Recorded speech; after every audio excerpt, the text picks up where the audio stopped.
ಮಾಡಿರೋದು ತಪ್ಪಿದೆ.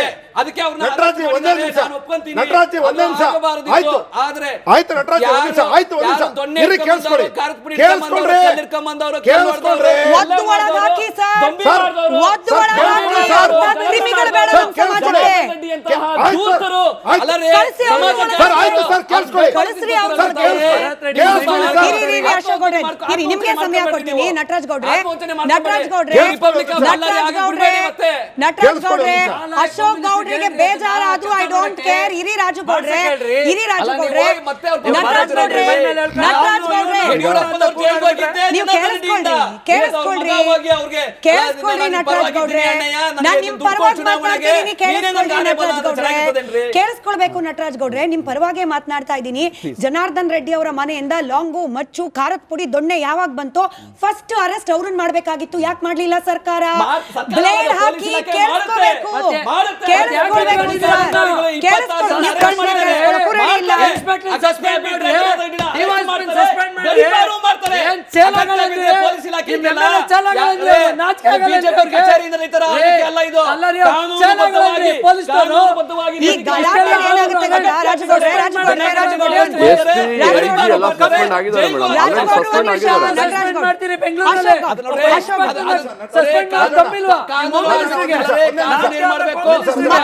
ಮತ್ತೊಮ್ಮೆ ವಿನಂತಿ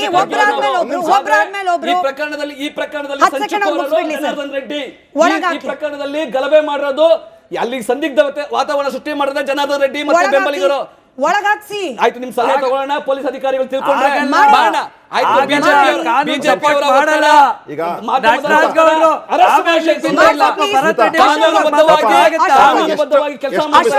ಎಷ್ಟು ಮಿಸ್ಲೀಡ್ ಮಾಡ್ತಾವ ನಟರಾಜ್ ಗೌಡ್ರು ಅಂದ್ರೆ, ಈಗ ಪಾಪ ಏನೋ ಅಟ್ಯಾಕ್ ಆಗಿತ್ತು ಸತೀಶ್ ರೆಡ್ಡಿಗೆ ಅವ್ನು ಹಾಸ್ಪಿಟ್ಲ್ಗೆ ಹೋಗಿದ್ದಾರೆ ಆಯ್ತಾ.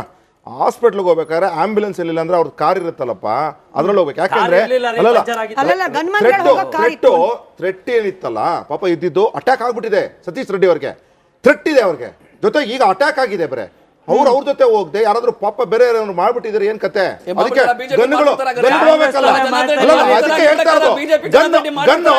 ಗನ್ಮೆನ್ಸ್ ಹೋಗ್ಬೇಕಾಗಿತ್ತಲ್ಲ ಆದ್ರೆ ಹೋಗಿಲ್ಲ ಅಂದ್ರೆ ಏನ್ ಅರ್ಥ?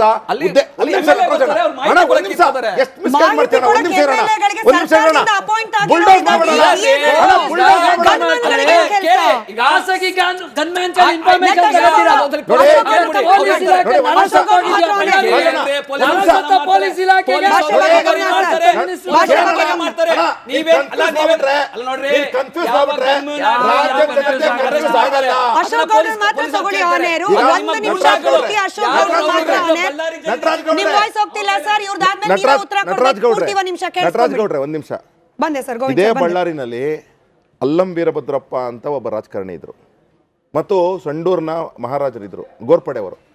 ಇನ್ನು ಅನೇಕ ಜನ ರಾಜಕಾರಣಿಗಳು ಇನ್ನೊಬ್ರು MP ಇದ್ರು ಕೊಂಡಯ್ಯ ಕೇಸಿ ಕೊಂಡಯ್ಯ. ಎಂತೆಂಥ ಮಹಾಶಯರು ಇವತ್ತು ಯಾರು ಇದ್ದಾರೆ ಅನ್ನೋದನ್ನ ನೀವೇ ಹೇಳ್ಬೇಕು. ನೀವೇ ಟಿಕೆಟ್ ಯಾರಿಗೆ ಕೊಡ್ತೀರಾ ಅಂತ ಹೇಳ್ಬೇಕು ಆಯ್ತಾ? ಬಿಡ್ರಿ ಒಂದ್ ನಿಮಿಷ ತಾಳಿ. ಅಲ್ಲಂ ವೀರಭದ್ರಪ್ಪ ಅವರು ಒಂದ್ ನಿಮಿಷ ಅಣ್ಣ ನೀವು ಅಣ್ಣ ಒಂದ್ ನಿಮಿಷ ಅಣ್ಣ ಆತ್ಮವಂಚನೆ ಮಾಡ್ಕೊಳ್ತಿರೋದು ಯಾರು ಅಂತ ಹೇಳಿ ನೀವು ನೋಡ್ಕೊಳ್ಳಿ. ಯಾಕೆಂದ್ರೆ ಇದೇ ಅಲ್ಲಂ ವೀರಭದ್ರಪ್ಪನವರು ಓಪನ್ ವೇದಿಕೆಯಲ್ಲಿ ಹೇಳಿದ್ರು ಏನಾಯ್ತು ಕಾಂಗ್ರೆಸ್ ಪಕ್ಷ ಅಲ್ಲಿ ಏನೇನ್ ಮಾಡ್ತು ಅಂತ. ಅಲ್ಲಂ ವೀರಭದ್ರಪ್ಪನಂತವ್ರಿಗೆ ಕೊಂಡೈನಂತವ್ರಿಗೆ ಮತ್ತು ಗೋರ್ಪಡೆ ಅಂತವ್ರಿಗೆ ಟಿಕೆಟ್ ಕೊಡೋದು ಬಿಟ್ಟು ಎಂತೆಂಥವ್ರಿಗೆ ಟಿಕೆಟ್ ಕೊಡ್ತೀರ ಅಂತ ನೀವೇ ನೋಡ್ಕೊಳ್ಳಿ ಆಯ್ತಾ. ಒಂದು. ಎರಡನೇದು ಥ್ರೆಟ್ ಇದ್ದಿದ್ದು ಸತೀಶ್ ರೆಡ್ಡಿ ಅವ್ರಿಗೆ ಯಾಗಲೇ ಅಟ್ಯಾಕ್ ಆಗಿತ್ತು ಆದ್ರೆ ಅವ್ರ ಜೊತೆ ಗನ್ಮ್ಯಾನ್ಗಳು ಹೋಗಲ್ಲ ಅಲ್ಲೇ ಉಳ್ಕೊಂತಾರೆ. ಆಮೇಲೆ ಇದು ಆಯ್ತಪ್ಪ ಜನಾರ್ದನ್ ರೆಡ್ಡಿ ಅವ್ರ ಮನೆಯಿಂದಾನೇ ಬಂತು. ಜನಾರ್ದನ್ ರೆಡ್ಡಿ ಅವರೇನೆ ಇದಂತ ಇಟ್ಕೊಂಡು ಒಂದ್ ನಿಮಿಷ ಅಲ್ಲ ಒಂದ್ ನಿಮಿಷ ಆಯ್ತು ಒಂದ್ ನಿಮಿಷ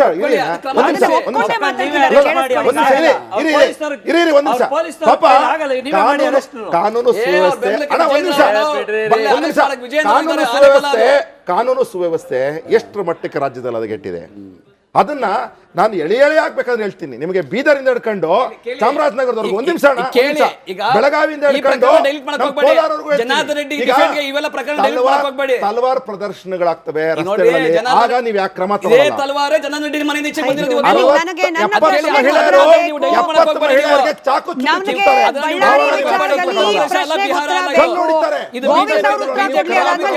ನೀವು ಕ್ರಮ ತಗೊಳ್ಳಲ್ಲ. ರೌಡಿಸಂನ ಅಟ್ಟಹಾಸಗಳು ರಾಜ್ಯದಲ್ಲಿ ಮೆರೀತಾ ಇದೆ.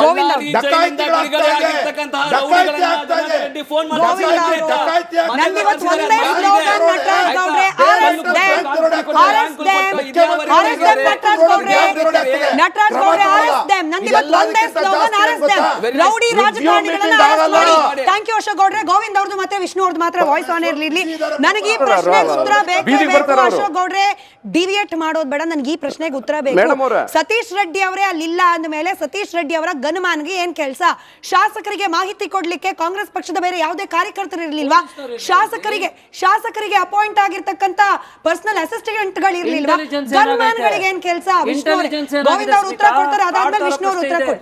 ಸ್ಮಿತಾ, ಕಾಂಗ್ರೆಸ್ನ ವಕ್ತಾರರು ಈ ರೀತಿ ದಾರಿ ತಪ್ಪಿಸುವ ಕೆಲಸ ಮಾಡೋದಿದೆಯಲ್ಲ, ಹೆಂಗೆ ಅಂತ ಹೇಳಿದ್ರೆ ಅನಾವಶ್ಯಕವಾಗಿ ಕಿರಿಚಾಡೋದ್ರಿಂದ ಒಂದು ಸಬ್ಜೆಕ್ಟ್ ಪಾಸ್ ಆಗೋದಿಲ್ಲ. ಇಡೀ ಬಳ್ಳಾರಿಯ ಜನರ ನಾಡಿ ಮಿಡಿತ ತಿಳ್ಕೊಂಡು ನೀವು ಮಾತಾಡಿ. ನಂಬರ್ 1, ನಂದೇನು ಅಭ್ಯಂತರ ಇಲ್ಲ. ನಾನು ನೋಡಿ ಅಲ್ಲಿ ಏನ್ ನಡೆದಿದೆ ಅನ್ನೋದ್ರ ಬಗ್ಗೆ ಸ್ಮಿತಾ, ಬೈ 11 ಸರ್ಕಾರ ನೀವು ಅತ್ಯಂತ ಸಂಯಮದಿಂದ ಮಾತನಾಡಬೇಕು. ನಟರಾಜ್ ಗೌಡ್ರೆ, ನೀವು ನಿಮ್ಮ ಸರ್ಕಾರ ಅರೆಸ್ಟ್ ಮಾಡೋ ಔದಾರ್ಯತೆ ಅಂತೂ ತೋರಿಸ್ತಿಲ್ಲ. ಕೇಳಿಸ್ಕೊಳ್ಳೋ ಔದಾರ್ಯತೆ. ಒಂದ್ ನಿಮಿಷ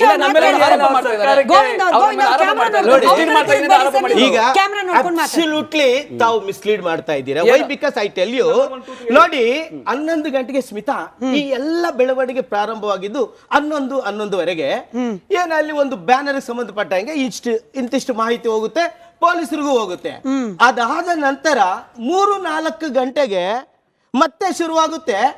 ಅಲ್ಲಿಂದ ಕಾಂಗ್ರೆಸ್ಸಿನ ಕಾರ್ಯಕರ್ತರು ಮತ್ತೆ ಸೋ ಕಾಲ್ಡ್ ಲೀಡರ್ಸ್ ಎಲ್ಲರೂ ಕೂಡ ಪೊಸಿಷನ್ ಅಲ್ಲಿ ಬರ್ತಾರೆ, ಒಂದು ಮೆರವಣಿಗೆ ಮಾಡ್ಕೊಂಡು ಬರ್ತಾರೆ. ಆದ್ರೆ ಪೊಲೀಸರು ಮೆರವಣಿಗೆ ಮಾಡ್ಕೊಂಡು ಅನ್ಲಾಫುಲ್ ಟೀಮ್ ಕರ್ಕೊಂಡು ಬರ್ತೀರಾ?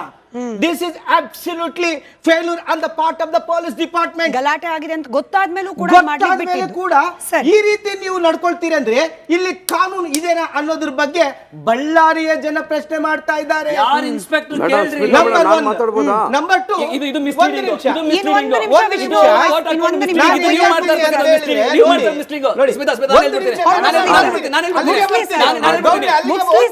ವಾಲ್ಮೀಕಿ ಬ್ಯಾನರ್ ನ ಅರ್ಧಕ್ಕೆ ವಾಲ್ಮೀಕಿಗೆ ಅವಮಾನ ಆಗಿಲ್ಲ ಇವ್ರ ಪ್ರಕಾರ. ನೋಡಿ ಅಲ್ಲಿ ಗೌಡ್ರೆ, ನೀವು ಈ ಶಾಂತಿಯುತವಾಗಿ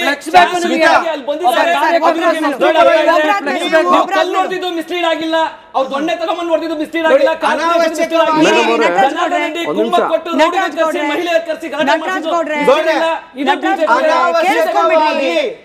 ಅನಾವಶ್ಯಕವಾಗಿ ಮಹರ್ಷಿ ವಾಲ್ಮೀಕಿಯನ್ನು ರಾಜಕೀಯ ಮಾಡೋದನ್ನ ನಾನು ಖಂಡಿತವಾಗಿ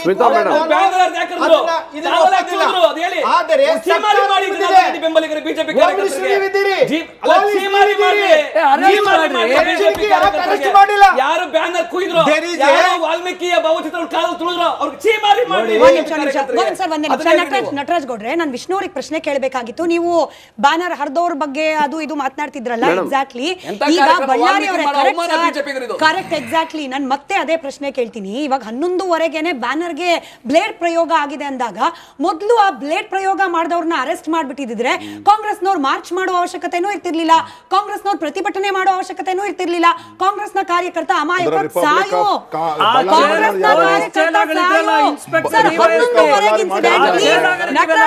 ಉತ್ತರ ಕೊಡ್ಲಿ. ನೀವಿಬ್ರು ಸಹಾಯ ಮಾಡಬೇಡಿ, ನೀವು ಇವ್ರ ಜೊತೆ ಮೈತ್ರಿ ಪಾರ್ಟ್ನರ್ಸ್ ಅಲ್ಲ, ಕಾಂಗ್ರೆಸ್ನ ವಕ್ತಾರರ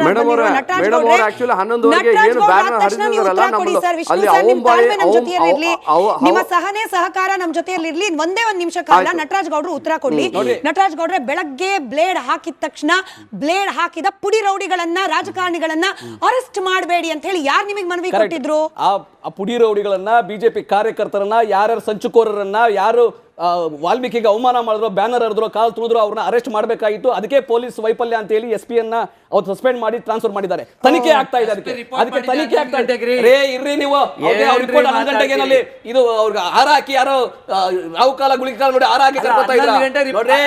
ಅವ್ರಿಗೆ ಕೊಟ್ಟಂತ ಸಮಯಕ್ಕೆ 24/7 ಜಿಲ್ಲಾಧಿಕಾರಿ ಆಗಲಿ ಪೊಲೀಸ್ ವರಿಷ್ಠಾಧಿಕಾರಿ ಆಗಲಿ 24/7 ಅವ್ರ ಹೊಣೆಗಾರಿಕೆ ಇರುತ್ತೆ. ಆ ಹೊಣೆಗಾರಿಕೆಯಿಂದ ಫೇಲ್ಯೂರ್ ಆಗಿದ್ದಾರೆ, ಅದಕ್ಕೆ ಟ್ರಾನ್ಸ್ಫರ್ ಮಾಡ್ತೀವಿ. ಅವ್ರ ಮೇಲೆ ಕ್ರಮ ಎಲ್ಲದಕ್ಕೂ ನಿಮ್ದು ವಿಷ್ಣು ಅವ್ರ ವಾಯ್ಸ್ ಆನ್ ಏರ್. ವಿಷ್ಣು ಅವರೇ ಹೇಳಿ. ಮೇಡಮ್ ಹೇಳಿ. ಇಲ್ಲ ನೀವೇ ಹೇಳಿ ಸರ್, ನೀವೇನೋ ಮಧ್ಯದಲ್ಲಿ ಹೇಳ್ತಾ ಇದ್ರಿ. ಹೇಳಿ ಮೇಡಮ್, ಹೇಳಿ ಮೇಡಮ್. ಮೇಡಮ್ ಈಗ ಅವ್ರ ಮನೆಯಲ್ಲಿ ಎಲ್ಲ ಮಾಜಿ ಶಾಸಕರಿದ್ದಾರೆ, ಮಾಜಿ ಮಂತ್ರಿಗಳಿದ್ದಾರೆ, ಮಾಜಿ ಸಂಸದರಿದ್ದಾರೆ. ಒಂದು ಬ್ಯಾನರ್ ಹರಿಯೋಕೆ ಮುಂಚೆ ಅವ್ರ ಮನೆ ಮುಂದೆ ನಿಜವಾಗ್ಲೂ ಅವರು ಡಿಸ್ಟರ್ಬ್ ಆಗಿದ್ರೆ ಅವರು ಮುನ್ಸಿಪಾಲಿಟಿ ಕಮಿಷನರ್ ಆಗಲಿ ಇಲ್ಲಾಂದ್ರೆ SP ಗಾಗಲಿ ನಿಯರೆಸ್ಟ್ CIಗೆ ಅವ್ರು ಕಂಪ್ಲೇಂಟ್ ಮಾಡಬೇಕಾಗಿತ್ತಲ್ಲ. ಅವ್ರು ಯಾಕೆ ಕಂಪ್ಲೇಂಟ್ ಮಾಡಿಲ್ಲ? ಡೈರೆಕ್ಟ್ ಏಕಾಏಕಿ ವಾಲ್ಮೀಕಿ ಬ್ಯಾನರ್ ಯಾಕೆ ಹರಿತಾರೆ ಅವರು? ಅವ್ರಿಗೆ ಗೊತ್ತಿಲ್ವಾ? ಅವ್ರ ಕಾನೂನು ಗೊತ್ತಿಲ್ವಾ? ಅವ್ರ ಮನೆ ಎಲ್ಲರೂ ಮಾಜಿ ಶಾಸಕರು, ಮಾಜಿ ಮೇಯರ್ ಇದ್ದಾರೆ, ಮಾಜಿ ಮಂತ್ರಿಗಳೆಲ್ಲ ಅವರೆಲ್ಲ ಗೊತ್ತಲ್ಲ, ಕಾನೂನು ಗೊತ್ತಿಲ್ವಾ ಅವ್ರಿಗೆ? ಒಂದು ಬ್ಯಾನರ್ ಹರಿಯುವಾಗ ನಮ್ಮ ಮನೆ ಮುಂದೆ ನಮ್ಗೆ ಡಿಸ್ಟರ್ಬ್ ಆಗ್ತಾ ಇದೆ ಅವ್ರು ಹೇಳಬೇಕಾಗಿತ್ತಲ್ಲ. ಅವ್ರು ಯಾಕೆ ಡೈರೆಕ್ಟ್ ಏಕಾಏಕಿ ಅವರು ಬ್ಯಾನರ್ ಹರಿದಾಗ ಲೋಕೇಶ್ ಅವರಿಗೆ ಜನಾರ್ದನ್ ರೆಡ್ಡಿ ಅವರು PA ಮೂಲಕ ಫೋನ್ ಮಾಡ್ತಾರೆ ಲೋಕೇಶ್ ಅವರಿಗೆ, ಜೀವ ಬೇಜಾರು ತಲೆ ಕತ್ತರಿಸ್ತೀನಿ ಅಲ್ಲಿ ಹೋಗ್ತೀವಿ ಅಂತ ನಮ್ಮ ಲೋಕೇಶ್ ಅವರಿಗೆ ಅವರು ಜನಾರ್ದನ್ ರೆಡ್ಡಿ ಅವರು PA ಮೂಲಕ ನಾಯಕರಿಗೂ ಕೂಡ ಯಾವ ಪಕ್ಷದ ನಾಯಕರಿಗೂ ಕೂಡ ರೂಲ್ಸ್ ಫಾಲೋ ಮಾಡಬೇಕು ಅನ್ನೋ ಜೀನ್ಸೇ ಇಲ್ಲ. ಅವ್ರ ದೇಹದ ರಕ್ತದ ಯಾವ ಕಣದಲ್ಲೂ ಕೂಡ ಈ ನೆಲದ ಕಾನೂನು ಬ್ಯಾನರ್ ಕಟ್ಟಕ್ ಪರ್ಮಿಷನ್ ತಗೊಳ್ಬೇಕಾ? ನಾವು ತಗೊಳ್ಳಲ್ಲ. ಬ್ಯಾನರ್ ಕಟ್ಟಿದ್ದು ನಮ್ಗೆ ಅಬ್ಜೆಕ್ಷನ್ ಇದೆ. ಕೇಳಿಸ್ಕೊಳ್ಳಿ ನಟರಾಜ್ ವಿಷ್ಣು ಅವ್ರು ಮಾತಾಡ್ತಿದ್ದಾರೆ. ನನ್ನ ಪ್ರಶ್ನೆ ವಿಷ್ಣು ಅವ್ರಿಗೆ ಅಲ್ಲಿಗೆ ಬ್ಯಾನರ್ ಕಟ್ಟಕ್ ಪರ್ಮಿಷನ್ ತಗೊಳ್ಬೇಕಾ? ನಾವು ತಗೊಳ್ಳಲ್ಲ. ಬ್ಯಾನರ್ ಹರಿಯಕ್ ಪರ್ಮಿಷನ್ ತಗೊಳ್ಬೇಕಾ? ನಾವು ತಗೊಳ್ಳಲ್ಲ. ಬ್ಯಾನರ್ ಹರಿಯಕ್ ಮುಂಚೆ ನನಗೆ ತೊಂದರೆ ಆಗ್ತಿದೆ, ನಾನು ಕಂಪ್ಲೇಂಟ್ ಕೊಡಬೇಕು, ನಾನು ಕೊಡಲ್ಲ ಅಂದ್ರೆ ಕಾಂಗ್ರೆಸ್ನವರು ರೂಲ್ಸ್ ಫಾಲೋ ಮಾಡಲ್ಲ, BJP ಅವರು ರೂಲ್ಸ್ ಫಾಲೋ ಮಾಡಲ್ಲ. ಯಾಕಂದ್ರೆ that is republic of Ballari. ನೀವ್ ಯಾವ ವಿಷ್ಣು ಆದ್ರಿ ಸರ್? ನಟರಾಜ್ ಗೌಡ್ರೆ ನೀವ್ ಯಾವ ವಿಷ್ಣು ಆದ್ರಿ? ನೀವ್ ಯಾವ ಅವ್ರಿಗೆ ಗೊತ್ತಿಲ್ಲ? ಬಿಡಿ ಮಾತಾಡಕ್ಕೆ. ವಿಷ್ಣು ಅವರೇ ಮಾತಾಡಿ. ರಿಪಬ್ಲಿಕ್ ಆಫ್ ಬಳ್ಳಾರಿ ಮಾತಾಡಿ. ಹೌದು ಮೇಡಮ್, ಇವಾಗ ಮಾತಾಡ್ತಿರೋದು ನಿಮ್ಮದೇ ಪಕ್ಷದ ಯುವ ಮುಖಂಡರು. ನೀವು ಮಾತನಾಡಕ್ ಕೊಡಲ್ಲ ಅಂತಂದ್ರೆ ನಿಮ್ಮ ಪಕ್ಷದಲ್ಲಿ ಬೆಳಿಲಿಕ್ಕೆ ಅವಕಾಶ ಇಲ್ಲ. ಮಾತಾಡಿ, ಮುಂದುವರಿಸಿ ವಿಷ್ಣು ಅವರೇ. ಜನಾರ್ದನ್ ರೆಡ್ಡಿ ಅವರು PAಗೆ ಫೋನ್ ಮಾಡಿ ಲೋಕೇಶ್ಗೆ ಧಮಕಿ ಕೊಡ್ತಾರೆ. ಲೋಕೇಶ್ ಅವ್ರ ಹತ್ರ ಮಾತಾಡಿದ್ದಾರೆ, ಧಮಕಿ ಕೊಡ್ತಾರೆ ಅವರು. ಅವ್ರು ಯಾವ್ದೇ ರೀತಿ ಧಮಕಿ ಕೊಡ್ತಾರೆ ಅಂದ್ರೆ, ನೀ ಇವಾಗಿಂದ ಇಲ್ಲಿ ಜಾಗದಿಂದ ಖಾಲಿ ಮಾಡಿಲ್ಲ ಅಂದ್ರೆ ಇಮಿಡಿಯೇಟ್ ಆಗಿ ನೀನ್ ತಲೆ ಕತ್ತರಿಸ್ತೀನಿ ಅಂತ ಅವರು ಲೋಕೇಶ್ ಅವ್ರಿಗೆ ಧಮಕಿ ಕೊಟ್ಟಿದ್ದಾರೆ. ಅದಕ್ಕಾಗಿ ನಮ್ಮ ಸತೀಶ್ ರೆಡ್ಡಿ ಅವರು ಮಾಹಿತಿ ತಿಳ್ಕೊಂಡು ಸ್ಪಾಟ್ ಹೋಗಿದ್ದಾರೆ. ಜಗಳಕ್ಕೆ ಹೋಗಿಲ್ಲ ಅವರು. ಯಾಕೆ ಈ ತರ ನಡೆದಿದೆ ಅಂತ ಹೇಳಿ ವಿಷ್ಣು ಅವರೇ ಧಮಕಿ ಹಾಕಿದ್ರ ಬಗ್ಗೆ ಕೊಟ್ರಲ್ಲ ಮೇಡಮ್. ಯಾಕೆ ಸರ್ ಅರೆಸ್ಟ್ ಮಾಡಿಲ್ಲ? ಯಾಕೆ ಅರೆಸ್ಟ್ ಮಾಡಿಲ್ಲ? ಧಮಕಿ ಹಾಕಿದ ಜನಾರ್ದನ್ ರೆಡ್ಡಿ ಅವರನ್ನ. ಅಲ್ಲಿಗೆ cover up plan, cover up game ಎಷ್ಟು ಚೆನ್ನಾಗಿ ನಡೀತಿದೆ. ನಮ್ಮ ರಾಜ್ಯದ ಜನರು ಕಣ್ಣು ಬಿಟ್ಟು ಇದನ್ನೆಲ್ಲ ನೋಡ್ಬೇಕು. ಒಂದು ಚಿಕ್ಕ ಬ್ರೇಕ್ ಹೋಗೋ ಸಮಯ. ಬ್ರೇಕ್ ಇಂದ ಬಂದ್ಮೇಲೆ ನಿಮಗೆ ಬಹಳ ಇಂಟ್ರೆಸ್ಟಿಂಗ್ ಪ್ರಶ್ನೆ ಇದೆ ನಟರಾಜ್ ಗೌಡ್ರಿಗೆ, ವಿಷ್ಣು ಅವರಿಗೆ. ಜಿಲ್ಲಾ ಉಸ್ತುವಾರಿ ಸಚಿವರಾದ ಇದೇ ಜಮೀರ್ ಅಹಮದ್ ಖಾನ್ ಅವರು 25 ಲಕ್ಷ ಹಾರ್ಡ್ ಕ್ಯಾಶ್ ತಗೊಂಡು ಹೋಗಿ ರಾಜಶೇಖರನ್ನ ಮನೆಗೆ ಕೊಡ್ಲಿ. ಆದ್ರೆ ಇದೇನ್ ಸರ್, ಮಾಡಿದ ತಪ್ಪಿಗೆ ಪ್ರಾಯಶ್ಚಿತ್ತವಾಗಿ ದುಡ್ಡು ಕೊಟ್ಟು ಬಂದ್ರ? ಇದು ಕುತ್ರ ಬೇಕು.